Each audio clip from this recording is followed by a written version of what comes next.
నమస్తే. Welcome to our channel. ప్రస్తుతం మనతో ప్రముఖ ఆధ్యాత్మికవేత్త, ఆస్ట్రాలజర్ అనంత శర్మ గారున్నారు. వారితో మాట్లాడదాం. నమస్తే అండి.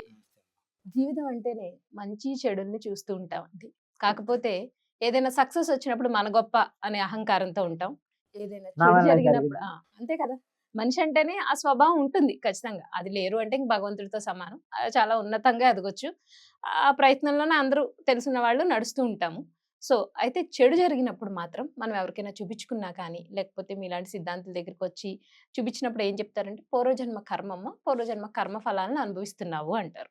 సో, నిజంగానే పూర్వజన్మ కర్మ అనుభవిస్తున్నాననుకోండి. ఆ పూర్వజన్మ కర్మని అనుభవిస్తున్నప్పుడు మంచి ఫలితాలొచ్చినప్పుడు నేను ఆనందంగా ఉంటాను కాబట్టి అది పూర్వజన్మ కర్మ ఇంత ఆలోచించను. కానీ అప్పుడు రాదు. చెడు జరిగినప్పుడు మాత్రం భగవంతుడుంటే పూర్వజన్మ కర్మని తీసేయొచ్చు కదా!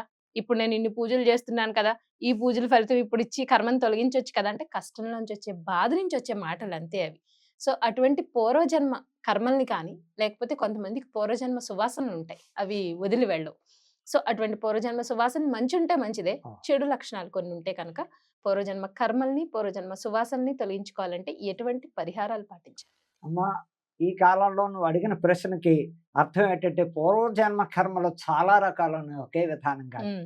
పితృ మాతాపితృలు చేసిన పాపాలు కూడా హ్మ్. పూర్వజన్మలు పిల్లలకి అవును. తప్పకుండా దెబ్బ కొడతాయి. హ్మ్. తల్లిదండ్రులు పూర్వజన్మలో చేసిన పాపాలే పిల్లల రూపేణే హ్మ్. పిల్లల రూపేణే అనుభవిస్తున్నారు ఈవేళ. పూర్వజన్మలో చేసుకున్న పాపం రా ఈ జన్మలో ఏంటి కర్మలని అవును. అంటూ ఉంటారే, అంటూ ఉంటారు. అర్థం చేసుకుంటే గోహత్యా పాతకం. గోహత్య పాతకం. గోహత్యా పాతకం చేసిన హ్మ్. వాళ్ళకి కానీ, పావులను చంపిన వాళ్ళకి కానీ, అబ్బా! హ్మ్. పావులు కూడా వస్తుంటే చంపకూడదు. హ్మ్. దాన్ని ఏదో అలా తొలగించి పావులను పిలిపించో పట్టించి చేయించాలి. అవి కూడా మహాపాపం. అందులో జాతి పావులు, హ్మ్. సర్పాలు హ్మ్. చక్కటి అవి సాక్షాత్తు శివస్వరూపం. అలాంటి వాటిని కొట్టి చంపుతున్నారు. అదొకటి గుహత్యా పాతకాలు. ఇంకా పోతే బ్రహ్మణ హత్యాపాతకం. ఇలాంటి పూర్వజన్మలో చేసుకున్న కర్మలే ఈ జన్మలో మనకి వెంటాడుతున్నాయి. ఎందుకు పూర్వజన్మ దాకా అవుద్ది. ఈ జన్మలో చేసినవే 2, 3 నెలల్లో వెంటనే అటాక్ అయిపోతున్నాయి వాళ్ళకి. హ్మ్. ఎప్పుడు హ్మ్. దాకా అవుద్దు. అవును. పూర్వజన్మ అండి, పూర్వజన్మ అని అంటున్నారు. ఇక ఇప్పుడు అది లేదు. ఈ జన్మలో చేసుకుందే 10 ఏళ్ళు, 20 ఏళ్ల క్రితం చేసిందే వెంటనే అటాక్ అయిపోతుంది. హ్మ్. 10 ఏళ్లలో వీళ్ళకి కుటుంబంలో. ఎలాగయ్యా? చంటి పిల్లల్ని ఇష్టం వచ్చినట్టు అమ్మేయడాలు. అబ్బా! మహాపాపం. హ్మ్. లేతే చంపేయడం పుట్టగానే. అవును. పుట్టగానే ఆ! ఎందుకు అసలు కంటున్నారో తెలీదు. కనడం, పిల్లల్ని చంపేయడం. వీళ్ళిద్దరూ ఆత్మహత్య చేసేసుకోవడం. లేదు పిల్లలు గోల ఉండకూడదు, ఇంకొకళ్ళతో సంబంధం పెట్టుకోవాలి. హ్మ్. వాళ్ళు అడ్డొస్తున్నారనడం. పిల్లల్ని చంటి అవ్వా! హ్మ్. పిసికేసి లేతే నీళ్ళ నిజంగా గుంటల్లో అసలు కానీ, చాలా ఇంట్లో ఘోరం. షింకుల్లో కానీ పడేస్తున్నారు. అది కూడా వెంటనే వీళ్ళకి ఇప్పుడు తెలీదా యవ్వనంలో చేసిన పనులు. వచ్చేదాకా 40, 50 దగ్గర నుంచి ఉంటాయండి. వాళ్ళ కర్మలు మామూలు కర్మలు కాదమ్మా. చేసే పాపాలు. ఇంకా పోతే ఇంకా రకరకాల కర్మలున్నాయి. ఎప్పుడైతే పశువుని, గోమాతను బాగా ఆరాధించారో హ్మ్. ఎక్కడైనా, ఎప్పుడైనా వాళ్ళ ఇంట్లో సుఖశాంతులు బాగా ఉంటాయి. హుహు. చాలా. ఆవుని కనుక గోమాత ఆవు దూడలకు మేత పెట్టి చేయడం వల్ల కూడా ఇంట్లో పూర్వజన్మలో చేసుకున్న కర్మలు కొన్ని తొలుగుతాయని ఒక శాస్త్రం 100%గా ఉంది. హ్మ్. అలాగే బ్రాహ్మణ్ణి హ్మ్. లేనివాళ్ళు బ్రాహ్మలు భిక్షాటనకు వస్తారు. అవును. అమ్మమ్మ పిల్లలకి అన్నం లేదు అంతేగాని విసుక్కుని పొద్దున్న అని ఇలాంటి మాటలు చేతనైందే రూ. 10 ఉంటే రూ. 10 అంతే. లేదు బియ్యం ఉన్నాయి ఇంట్లో చక్కగా ఓ గుప్పిడి బియ్యం, ఓ గ్లాస్ బియ్యం ఆ మహానుభావుడు పెట్టడం వల్ల కూడా హ్మ్. ఇలాంటి కర్మలు పోతూ ఉంటాయి. ఇలాంటి పుణ్యకార్మ పూర్వజన్మ సుకృతంలో చేసిన పాపాలే కాదు, ఈ జన్మలో చేసిన పాపాలు కూడా లక్షల మంది చేస్తున్నారు. హ్మ్. అది వెంటనే 5 ఏళ్ళకి, 6 ఏళ్ళకి చూపించేస్తున్నాయి. హ్మ్. ఎంతో అవును. టైం ఇవ్వట్లే 5, 6 ఏళ్లలోనే చూపించేస్తాడు. ఆ చేసిన ఏ పాపం అయితే వీడు చేశారో దేవుడు వాళ్ళకి కూడా అదే శిక్ష వేస్తున్నాడు. ఏ ఏ టైప్‌లో అయితే పిల్లని చంపాడో వీడు ఇంకొకళ్ళ చేతిలో వీళ్ళు ఆడవాళ్ళే ఇంకొకళ్ళ చేతిలో అలాగే చావచస్తున్నారు. అది హ్మ్. జరుగుతోంది. హ్మ్. హ్మ్. రోజు చూస్తున్నాం, టీవీలో చూస్తున్నాం, బయట వింటున్నాం, కళ్ళ ముందే జరుగుతున్నాయి ప్రతిదీ. నిన్న కాక మొన్న రీసెంట్‌గా మీర్పేటలో జరిగిన హత్య, భయంకరమైన హత్య. చాలా. భార్యని ముక్కలు, ముక్కలు, ముక్కలు చేసి నీచుడు. అవును. పండగల్లో అందరూ ఊరెళ్లారు. ఆ హ్మ్. దరిద్రుడు వెళ్ళలేదు. హ్మ్. హ్మ్. అపార్ట్మెంట్‌లో ఖాళీగా ఉంది. ఆయన గారు భార్య మీద అనుమానం. వాడు మిలిటరీ ఉద్యోగి. అవును. మిలిటరీ ఉద్యోగి అయిపోయి వాళ్ళకి మిడిల్ ఏజ్‌లోనే రిటైర్మెంట్‌లు ఉంటాయి. వచ్చి సెక్యూరిటీ గార్డ్‌గా ఆఫీస్‌లో హ్మ్. చేస్తున్నాడు. హ్మ్. చేసి వాడికి ఏ అనుమానం భార్య మీద. హ్మ్. ఆ అనుమానం వచ్చి ఆ దుర్మార్గుడు చేసిన పని ఆ అమ్మాయిని ముక్కలు, ముక్కలు, ముక్కలు, ముక్కలు అవునండి. పీసుకిని చేసి కుక్కర్‌లో ఉడకబెట్టి అవును. హాయిగా ఒక చోట పట్టుకొని నదిలో అంత పడేసాడు అంటే క్రూరమైన ఆలోచనలు ఎలా య వస్తున్నాయసలు? అదొకటి. ఈ నీచపు ఆలోచనలు ఎందుకు రావాలి? ఆడదాన్ని చంపడం అంటే అసలు మామూలు కర్మ. సాక్షాత్తు అసలు ఆలోచిస్తే అమ్మ ఆడది ఆది పరాశక్తి. హ్మ్. ఆ ఆది పరాశక్తి తల్లైనా, భార్య అయినా, చెల్లైనా, అక్కయినా కూడా ఆది పరాశక్తి. ఆ ఒక్కసారి ఉగ్రరూపం దాల్చిందంటే సర్వనాశనం ఆ కుటుంబం తప్పదు. అందులో నరకడం ఏంటి, చంపడం ఏంటి? నీకు ఇష్టం లేదు వదిలే, అంతే. వాళ్ళ కర్మ వాడు కరెక్ట్. పోతారు. నువ్వు ఎవరన్నా చేసుకో, వాళ్ళని సుఖ పెట్టుకొని. నీ నీ భార్య మీద నీకు నమ్మకం పోయింది, వద్దు, చంపుకోవడం వద్దు, ఇక వెళ్ళిపో. చంపడం అనే ఆలోచన అసలు ఎలా వస్తుంది ఎంత ఉక్రోషం, ఆవేశం, క్షణిక ఆవేశంలో ఏదో బుర్రలో పిచ్చి ఆలోచనలు పెట్టేసుకోవడం అవసరమా? దీన్ని చంపేస్తే అయిపోతుంది. లేకపోతే తనే అవ్వచ్చు భార్య కూడా. వీడు ఎందుకు మనకి అటు ఉన్నారు అడ్డు ఉన్నాడు, వీడు మనకి అన్నిటికీ అడ్డు వస్తున్నాడు. చే ఈ రాత్రి వాడిని ఏదో ఒకటి చంపాడు, లేకపోతే ఎవరన్నా స్నేహితులు పిలిపించడం, వాళ్ళు పారితోషికం ఇవ్వడం, చంపించాడు. ఇలాంటివి మళ్ళా మనకే తిరిగి వస్తాయని ఎందుకు ఆలోచించట్లేదు? ఇప్పుడు నయాం విషయంలోనే కొన్ని వందల మర్డర్లు చేశాడు, లక్షల మర్డర్లు చేశాడు. ఆఖరి వాడు చదువు నయీం తప్పిందా? ఎన్ని పాపాలు, ఎంత మందిని నరికేశాడు, ఎంత మందిని హింస పెట్టాడు. వాడికి ఆఖరికి వాళ్ళు ఏ చదువు వచ్చాడు, ఎన్కౌంటర్ చేసేసారు. బతికాడా? సాధించుకున్నాడు ఆస్తులు, కొన్ని లక్షల కోట్ల ఆస్తులు, ఏ దేశంలో చూసిన వాడు ఆస్తులు. అలాంటివన్నీ కనుమరుగైపోయి ఎవరెవరో సొత్తు అయిపోయి, అలాంటివి అమ్మా ఈవేళ నేను చంపేశాను సుఖపడ్డానంటే గంటలో నువ్వు జైలుకి పోతావు.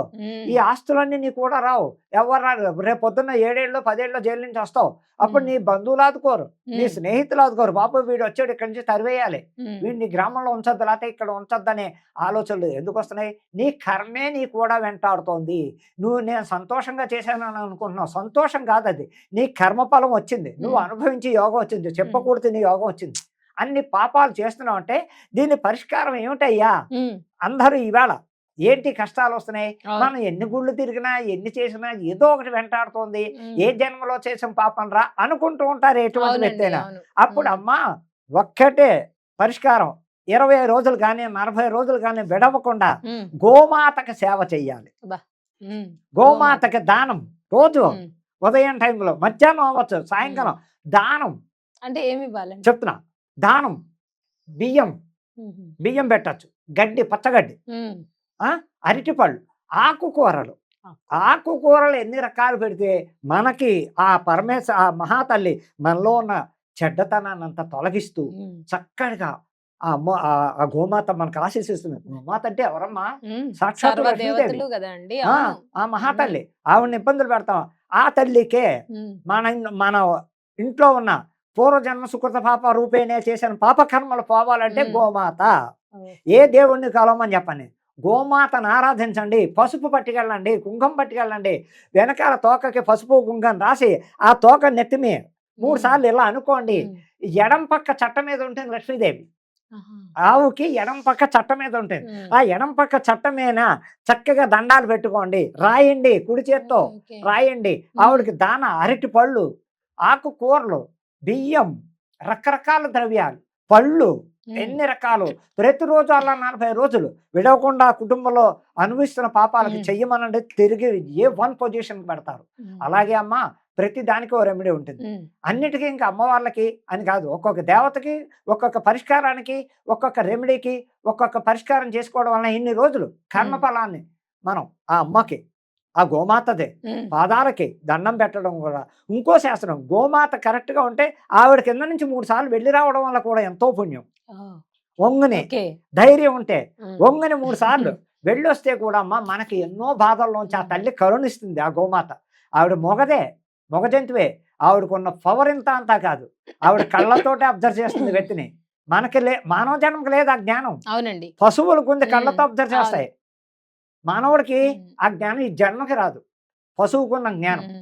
అలాగా ఆ గోమాతను ఎప్పుడైతే శాస్త్రోక్తంగా పద్ధతిగా ఆరాధించారో కుటుంబం వెళ్ళి, ఉదయం అవ్వచ్చు మధ్యాహ్నం అవ్వచ్చు మన వీలుని బట్టి, దానికి ఈ టైం అని లేదు, దాన చక్కగా ఉలవలు కానీ, ఉడకబెట్టిన ఉలకలు, శనగలు ఉడకబెట్టిన ఏదైనా ఇలాంటివన్నీ ఆ మహాతల్లికి రోజుకో ఐటెం తప్పుని, రోజుకో సరదాగా ఒక ఐటెం తప్పుని ఆ తల్లికి గోమాతకి దానం పెడితే ఆ కుటుంబంలో సుఖశాంతులు తప్పవు. ఈ రెమెడీ చేసుకోండి. పూర్వజన్మలో ఏ తెలియకో తెలుసో పాపాలు చేసిన, పావును చంపడం వల్ల కానీ, గోహత్యాపాతకు కానీ, భార్యలను చంపినా, లేకపోతే ఇంకో రకంగా ఇంకొక తెలుసో తెలియకో పాపాలు చేసిన, ఇళ్లలో పిల్లల్ని ఇబ్బంది పెట్టిన, ఇలాంటివన్నీ పోవడానికి గోమాత. ఆ గోమాతను ఆరాధించండి, పాదసేవ చేసుకోండి. దానివల్ల ఎన్నో ఉత్తమమైన ఫలితాలు ఉంటాయి. దీని రెమెడీ ఎవరైతే ఎంత కుటుంబాలు చేసుకున్నారో గోశాలకు వెళ్ళడం చక్కగా లేదు, డబ్బులు ఉన్న వాళ్ళు ఇంకో కూడా చేయొచ్చు. ఇంట్లోనే ఆవును తెచ్చి పెట్టుకుని రోజు ఆ తల్లికి పెట్టుకుంటే కూడా రోజు ఆవిడ దర్శనం. ఆవిడ ఉదకం సేవించడం వల్ల, గోమూత్రం డైలీ సేవించడం వల్ల కూడా ఆరోగ్యం ఎంత ఉంటుందమ్మా, షుగర్లు బీపీలు రానివ్వదు. అది ఎంతో పవరు. రోజు ఉదయం ఓ బాటిల్ నిండా నింపుకొని ఫ్రిడ్జ్లో పెట్టుకుని డైలీ ఎవ్రీడే బ్రష్ చేసుకుని ఒక హాఫ్ గ్లాసు ఆ గోమూత్రాన్ని తాగితే క్యాన్సర్లు ఉండవు, ఏమి ఉండవు. నమ్మితే నమ్మండి, ఎన్నేళ్ళు తాగాను నాకే తెలియదు. ఎన్నేళ్ళు నా భార్యకి ఇచ్చి నేను మనవ చేసుకుంటున్నా. అందరూ ఆలోచించుకుని అర్థం చేసుకుని కుటుంబాలు సంతోషంగా ఉండండి. రైట్ అండి. నిజంగానే పూర్వజన్మ కర్మలు తొలగించుకోవడానికి చాలా అత్యద్భుతమైన రెమెడీ నిజంగా గోమాతను ఆరాధించడం అనేది, అలాగే గోమాతకి మనం ఆహారం అందించడం అనేది. ఇది అందరూ కూడా పాటించాలని మనస్ఫూర్తిగా కోరుకుంటే ధన్యవాదాలు.